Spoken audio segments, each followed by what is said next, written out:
Assalamualaikum warahmatullahi wabarakatuh. Pada bagian ini, kami akan masuk ke inti dari materi presentasi. Pembahasan akan disampaikan secara bertahap, dimulai dari konsep dasar kedua metode yang digunakan, yaitu regresi linear dan regresi logistik. Selanjutnya, kami akan menjelaskan dataset studi kasus yang digunakan, kemudian dilanjutkan dengan implementasi regresi linear dan implementasi regresi logistik berbasis deep learning. Setelah itu, kami juga akan membahas perbedaan antara kedua metode dan di akhir akan disimpulkan hasil keseluruhan dan dari proses yang telah kami lakukan. Pada slide ini, saya akan menjelaskan konsep dasar dari regresi linear.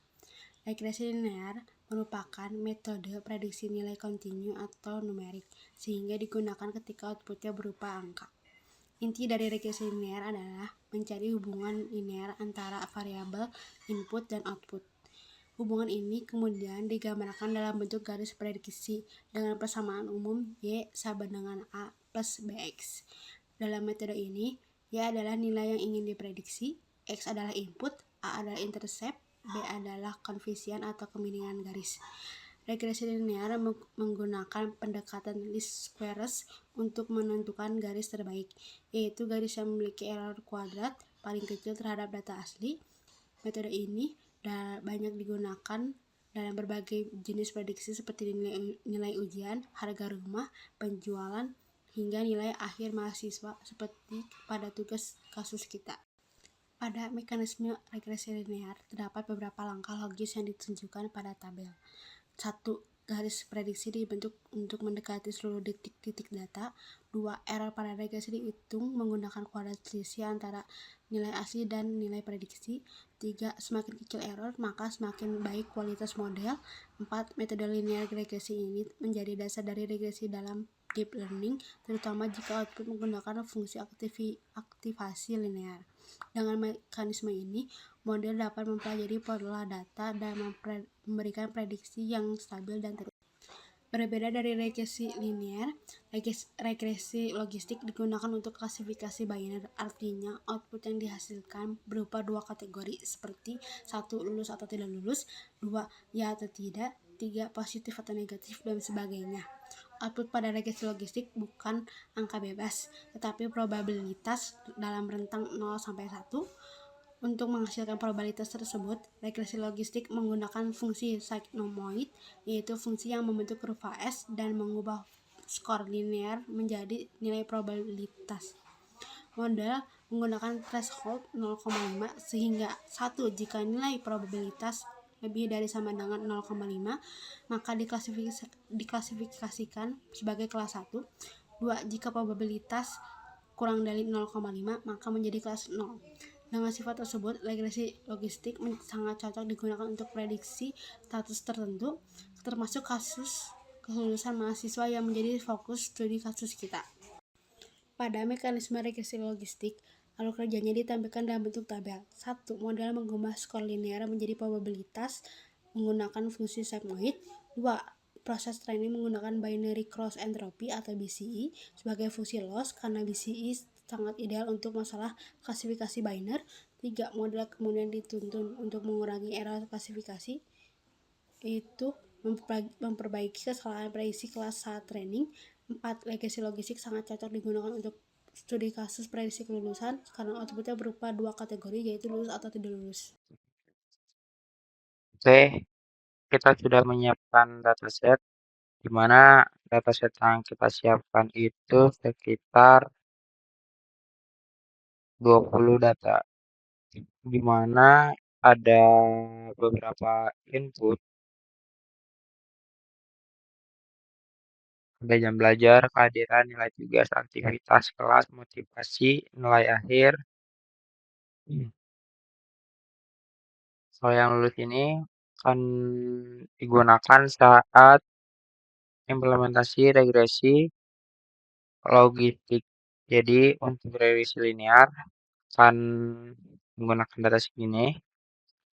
Kalau menggunakan regresi logistik akan ditambah satu variabel lagi, di mana 20 data ini adalah hasil adalah dataset yang sangat-sangat kurang. Jadi mungkin machine learning akan belajar lebih baik apabila datasetnya banyak. Tapi karena kita tidak tahu nyarinya di mana, maka kita menggunakan dataset sekitar 20 data. Oke, selanjutnya saya akan menjelaskan implementasi regresi linear di mana menggunakan Python dan package-package yang disediakan oleh program yang kita buat.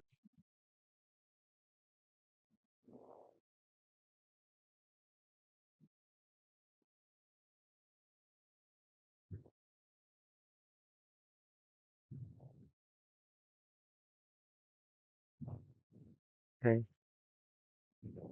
dimana di sini saya sudah coba mengetesnya tadi dan itu bisa berjalan. Nah, jadi di program yang kita buat ini yang pertama kita masukin dataset dulu terlebih dahulu. Kita buat seperti ini. Jadi variabelnya jam belajar, kehadiran, nilai tugas, aktivitas kelas, motivasi, dan nilai akhir. Nah, karena rumus regresi linear adalah Y sama dengan A tambah BX, di mana kita memisahkan X dan Y, di mana X adalah jam belajar, kehadiran, nilai tugas, aktivitas kelas, dan motivasi, dan Y-nya adalah nilai akhir. Jadi, gambarannya itu apakah nilai X ini bisa mempengaruhi nilai Y? Nah, seperti itu. Nah, selanjutnya data yang tadi dinormalisasikan. Apakah data-data tersebut sesuai atau tidak? Jadi dinormalisasikan itu dicek apakah datanya valid atau tidak. Saya menggunakan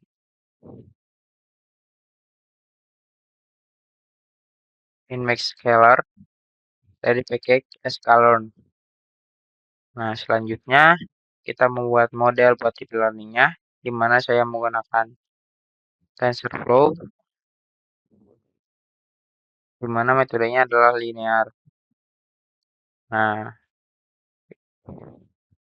karena kita menggunakan linear, maka kita menggunakan MSA. MSA itu adalah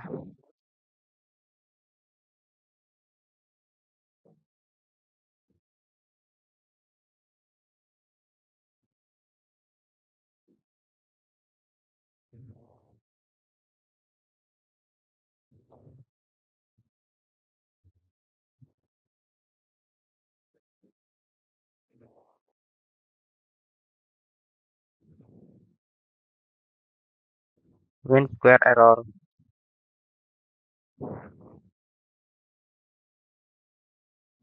Dan selanjutnya, model itu di training selama 500 kali.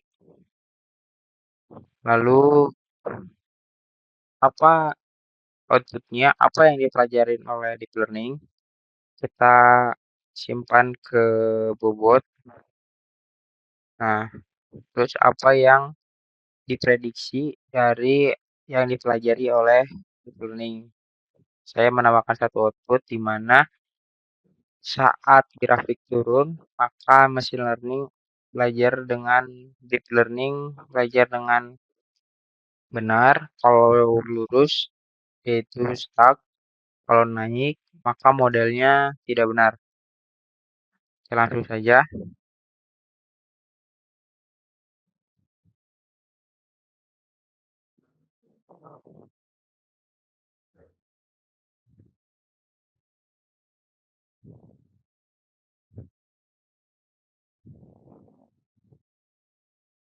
Nah, ya.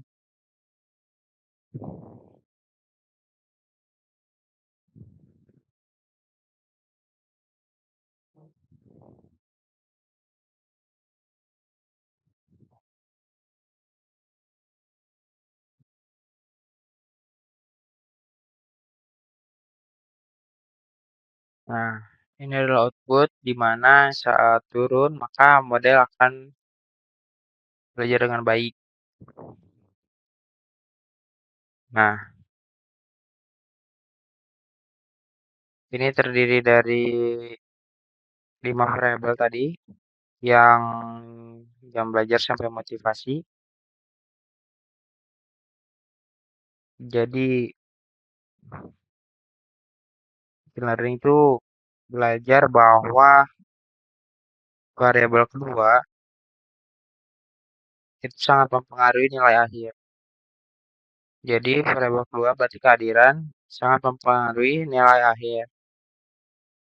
Dan habis kehadiran itu ada juga variabel yang mempengaruhi, di mana variabel yang mempengaruhi itu selanjutnya adalah motivasi. Jadi yang pertama adalah kehadiran, yang kedua adalah motivasi. Nah, yang kurang mempengaruhi itu ada di variabel ketiga, di mana nilai tugas. Jadi nilai tugas itu sedikit mempengaruhi dalam nilai akhir. Nah, jadi inilah kesimpulan yang dibuat oleh machine learning, di mana yang menjadi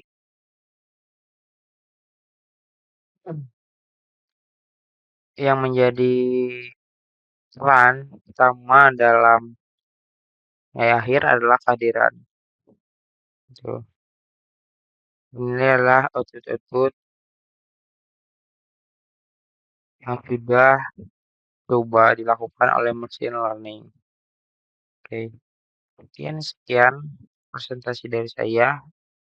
Presentasi selanjutnya akan dilanjutkan oleh rekan saya. Mohon maaf apabila kesalahan. Terima kasih. Baik, bagian yang saya jelaskan di sini adalah penerapan regresi logistik berbasis deep learning untuk memprediksi kelulusan mahasiswa. Jadi gini ceritanya, kita langsung saja. Di sini kita mempunyai sebuah dataset yang dimana dataset ini adalah sebuah informasi tentang mahasiswa gitu. Dan dataset ini sama ya dengan regresi linear, cuman yang jadi fokus kita nantinya di baris I ini gitu. Nah, dari data ini kita akan memprediksi apakah si mahasiswa ini lulus atau tidak gitu. Nah, untuk mempermudah prosesnya si model ini, nanti si nilai kelulusan ini kita jadikan angka biner. Angka biner 0 sama 1 nih seperti ini nih. Yang dimana 0 sama dengan bisa diartikan tidak lulus, 1 diartikan lulus gitu. Nah, nantinya cara berpikirnya itu seperti ini. Si model nanti menerima 5 inputan. Ini 1, 2, S1, 2, 3, 4, 5 jam belajar, kehadiran, nilai tugas, aktivitas mahasiswa di kelas, terus tingkat motivasi si mahasiswa. Nah, nanti yang 5 ini si model menggabungkan informasi ini dalam sebuah persamaan linear gitu. Kemudian hasilnya dilewatkan fungsi aktivasi sigmoid sehingga keluar nanti hasilnya itu 0 sama 1 gitu. Nah, nilai yang nantinya keluar itu yang 0 sama 1 tadi kita bisa interpretasikan sebagai probabilitas kelulusan. Nah, setelah dapat probabilitasnya, kita pakai aturan sederhana kembali gitu. Nah, kami melatih model ini dengan loss function binary close entropy karena problemnya biner ya, karena problemnya biner. Terus optimizernya Adam sebagai pengembangan gradient descent dan modelnya dilatih selama 500 pos gitu. Seperti itu.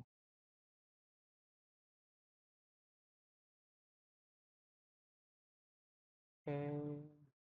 Untuk lebih jelasnya kita sambil implementasikan ya pada kode Python yang sudah kami buat di sini. Dan di sini kita membuatnya dengan text editor Google Colab ya. Di sini langsung saja penjelasannya. Untuk kode yang di atas ini adalah sebuah library yang akan kita gunakan untuk memproses kode-kode yang di bawah ini, gitu, yang dimana Pandas dipakai untuk membaca dan mengolah data dari Excel. Nah, Excel ini kita upload ya di folder Excel yang tadi kita lihat sebagai source atau sumber datanya, gitu. Nah, selanjutnya TensorFlow ini dan TensorFlow class ya, dua ini nih dipakai untuk membangun deep learning, model deep learning nantinya. Lalu si second ini kita ambil untuk split data, normalisasi dan evaluasi model, gitu. Nah, berikutnya kita masuk yang pertama di sini, load dan siapkan data. Nah, di sini kita akan membaca dataset ini, si Excel-nya. Kita akan membaca si Excel-nya lalu mengambil baris dan kolom, gitu. Nah, nantinya dia akan mengubah semuanya tipenya menjadi tipe plot, gitu. Setelah itu kita beri nama si kolomnya. Di sini ada ID, jam belajar, kehadiran, nilai tugas, aktivitas, motivasi, nilai nilai akhir, dan lulus, gitu. Nah, selanjutnya kita akan memisahkan mana yang akan menjadi inputan bahasanya sebagai fitur dan mana yang sebagai target, gitu. Nah, selanjutnya kita nanti akan dibagi dua, dia akan menjadi train dan akan menjadi tes, gitu. Nah, nantinya di sini 80% data dipakai untuk training dan 20% data akan dipakai sebagai tes, gitu. Lalu setelah kita memisahkan, kita akan membuat atau melakukan normalisasi dengan fitur standar scalar. Nah, standar scalar, maaf. Pada data trend, scalar menghitung rata-rata dan deviasi setiap fitur nantinya, gitu.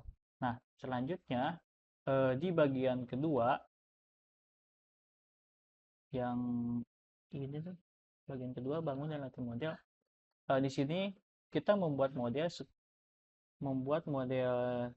sekuensial di sini yang sangat sederhana. Tuh, hanya berisi satu layer denser, karena neuron outputnya itu nantinya cuma satu kan ya, gitu. Nah, input di 5 ini dia karena si fitur inputnya itu kita memiliki 5, gitu, dan fungsi aktivasinya yang dipakai adalah sigmoid, gitu, supaya outputnya berada di antara 0 atau 1 sebagai probabilitas kelulusan, gitu. Nah, setelah itu model itu kita compile dengan menggunakan optimizer Adam untuk mengupdate beberapa optimizer Adam untuk mengupdate bobot selama training, gitu. Nah, selama training dan loss ininya loss functionnya binary cross entropy, gitu, karena masalahnya adalah klasifikasi biner, gitu. Kita menggunakan ini, dan metrik yang kita pantau adalah akurasi, gitu. Nanti kita lihat keakuratan data yang dihasilkan oleh si model, gitu. Lalu si modelnya kita latih selama 500 EPOS dengan batch size 4 gitu. Nah, selanjutnya itu evaluasi dan prediksi ya. Nanti untuk di bagian evaluasi dan prediksi, di sini kita akan mengukur seberapa baiknya model bekerja pada tes, terus fungsi evaluasi yang ini, evaluasi mengembalikan dua nilai, loss di data uji dan akurasi di data uji. Nanti ketika sudah ada hasilnya nampak, nanti kita kelihatan nih lossnya berapa, terus akurasinya berapa gitu. Nah, setelah tahu performanya secara global, kita juga dapat memprediksi satu persatu nanti. Nah, kode ini dia akan menghasilkan berupa probabilitas kelulusan untuk setiap mahasiswa di data tes gitu. Lalu kita ubah probabilitasnya itu menjadi kelas biner. Kalau probabilitasnya lebih dari 1,5, maka kita anggap itu sebagai lulus atau kita anggap 1 gitu. Nah, kalau misalnya dia kurang dari 0,5, maka dia dianggap kosong atau tidak lulus gitu. Nah, berikut ini nih si confusion matrix. Ini nanti dia akan menunjukkan berapa banyak mahasiswa yang benar-benar tidak lulus dan diprediksi tidak lulus gitu, tidak benar-benar tidak lulus dan memang diprediksi tidak lulus gitu. Terus benar-benar lulus dan diprediksi lulus, serta berapa yang salah prediksi. Nah, dari sini kita bisa melihat jenis kesalahan model secara detail, bukan hanya angka akurasi saja gitu. Nah, selanjutnya di sini ada classification report. Nah, di bagian ini kita mendapatkan nilai precision, recall, dan F1 score untuk masing-masing kelasnya. Nah, si precision menjelaskan seberapa tepatnya sih si model saat memprediksi satu kelas gitu. Nah, sedangkan recall menjelaskan seberapa banyak di data kelas itu yang berhasil ditangkap oleh si model gitu. Nah, nanti yang terakhir ini apa? Sorry, bukan terakhir. Apa namanya? Akan ngebentuk sebuah tabel ringkas ya nanti itu yang dimana kita gabungkan 3 informasi penting: nilai asli kelulusan, ya, nilai asli kelulusan, terus probabilitas kelulusan yang diprediksi oleh si model. Selanjutnya yang ketiga itu kelas akhir yang dihasilkan oleh setelah kita prediksi gitu. Nah, nanti setelah kita running hasilnya akan seperti ini gitu. Nah, di sini ada test loss 0,2961. Di sini kesalahannya masih tergolong kecil, rendah gitu. Nah, untuk tes akurasinya ini 1,000, yang dimana artinya ini tuh 100% akurat gitu. Ya, ini untuk compression matrixnya, classification report, ya ini beberapa contohnya gitu. Mungkin itu saja yang bisa kami sampaikan terkait regresi logistik ya. Mungkin itu saja. Terima kasih, mohon maaf jika ada kesalahan. Terima kasih. Baiklah, selanjutnya saya akan menjelaskan bagian perbedaan regresi linear dan regresi logistik. Pada slide ini kita akan membahas perbedaan utama antara regresi linear dan regresi logistik berdasarkan beberapa aspek penting. Dari sisi output, regresi linear menghasilkan angka kontinu, sedangkan regresi logistik menghasilkan probabilitas sekaligus kelas. Untuk jenis masalah, regresi linear digunakan ketika kita ingin melakukan prediksi nilai, sedangkan regresi logistik digunakan untuk klasifikasi. Berikutnya, pada fungsi aktivasi regresi linear menggunakan aktivasi linear, sedangkan regresi logistik menggunakan sigmoid agar output berada pada rentang 0 sampai 1. Untuk loss function, regresi linear menggunakan MSE, sementara regresi logistik menggunakan binary cross entropy sesuai karakteristik klasifikasi binar. Kemudian, rentang output pada regresi linear bersifat bebas, sedangkan regresi logistik selalu berada dalam rentang 0 hingga 1. Adapun contoh kasusnya, regresi linear digunakan untuk memprediksi nilai akhir mahasiswa, sedangkan regresi logistik digunakan untuk memprediksi status kelulusan. Secara umum, regresi linear memprediksi nilai, sementara regresi logistik memprediksi kelas. Keduanya bisa diterapkan di deep learning, namun arsitektur outputnya disesuaikan dengan tipe masalahnya. Dari keseluruhan pembahasan dan implementasi, dapat disimpulkan bahwa regresi linear sangat efektif untuk memprediksi nilai numerik seperti nilai akhir mahasiswa.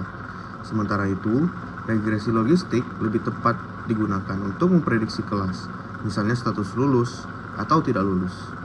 Dataset mahasiswa yang digunakan sangat cocok untuk kedua metode ini, karena pola datanya cenderung linear. Arsitektur deep learning sederhana yang diterapkan juga sudah lebih dari cukup untuk memproses dataset tersebut. Hasil model menunjukkan bahwa akurasi dan performa prediksi yang dihasilkan cukup baik. Dengan demikian, implementasi dan evaluasi kedua metode dapat dikatakan berhasil. Demikian presentasi dari kelompok kami. Terima kasih atas perhatian Bapak Ibu, dosen, dan teman-teman semua. Kami ucapkan semua terima kasih. Wassalamualaikum warahmatullahi wabarakatuh.